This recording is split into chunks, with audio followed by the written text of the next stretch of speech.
کوئی مصیبت نازل نہیں ہوتی مگر اللہ کے حکم سے، اور جو شخص اللہ پر ایمان لاتا ہے وہ اس کے دل کو ہدایت دیتا ہے، اور اللہ ہر چیز سے باخبر ہے۔ اور اللہ کی اطاعت کرو اور اس کے رسول کی اطاعت کرو،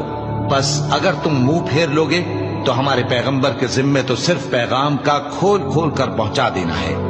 اللہ جو معبود برحق ہے، اس کے سوا کوئی عبادت کے لائق نہیں، تو مومنوں کو چاہیے کہ اللہ ہی پر بھروسہ رکھیں۔ مومنوں، تمہاری بیویوں اور اولاد میں سے بعض تمہارے دشمن بھی ہیں، سو ان سے بچتے رہو، اور اگر معاف کر دو اور درگزر کرو اور بخش دو تو اللہ بھی بخشنے والا ہے، مہربان ہے۔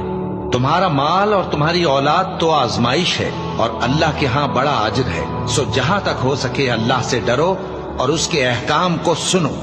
اور اس کے فرمانبردار رہو اور اس کی راہ میں خرچ کرو، یہ تمہارے حق